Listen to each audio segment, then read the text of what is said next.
usa ka tawag alang sa aksyon. Kini usa ka aspeto sa pagbuhat o pagtan-aw. Ang Dios kanunay nga naghatag kanato kinabuhi, kahimsog, trabaho, seguridad, pamilya ug mga higala.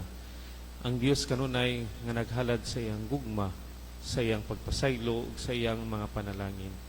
Gihatag sa Dios ang atong mga hangyo sa pagampo. Siya naminaw sa atong mga pangamuyo. Ang Dios nagpaila sa iyang kaugalingon, nagpadayag sa iyang mga dalan o nagtudlo sa iyang mga pulong. Gikan niining tanan nga mga butang, kinahanglan natong buhaton ang usa ka butang.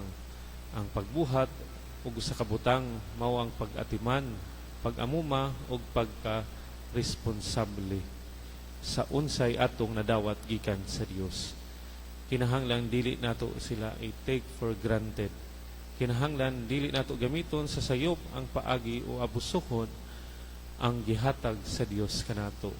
Ug busa ang Dios naghangyo kanato sa ebanghelyo karong adlaw nga ipaambit ug ipakaylap ngadto sa uban ang mga grasya, mga gasa ug ang kaayo nga atong nasinati gikan sa Dios. Dili nato kinitipigan alang lamang sa atong kaugalingon. Kinahanglan natong ipahayag sa uban ang gibuhat sa Dios kanato. Kinahanglan natong ipaambit ngadto sa uban ang mga panalangin sa Dios. Kinahanglan natong ipahibalo ang iyang kaayo diha sa atong kinabuhi. Karon, unsa may atong nabuhat nga layo kaayo sa atong nakuha o nadawat gikan sa Dios. Gihimo ba nato sila nga mas produktibo, mas mapasalamaton ba kita? Ipakaylap ba nato o ipaambit kini ngadto sa mga nanginahanglan? Ang gihatag sa Dios kanato kinahanglan dili matago, magpabilin lamang kanato o tipigan lamang sa atong kaugalingon. Samtang kita gipanalanginan, kinahanglan natong tugutan ang atong kinabuhi nga mahimong panalangin ngadto sa uban.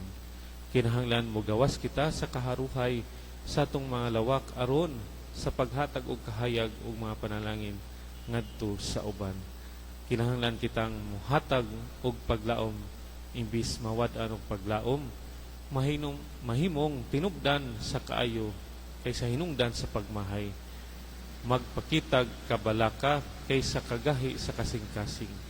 Sa ingon, nahimo kitang kahayag sa uban og mga pamalandong sa kaayo sa Dios alang sa uban. Ug sa katapusan, kita pagahukman kung giunsa nato pagpaambit ang mga panalangin sa Dios, kung giunsa nato pagpakaylap ang mga gasa sa Dios ngadto sa atong isig katao.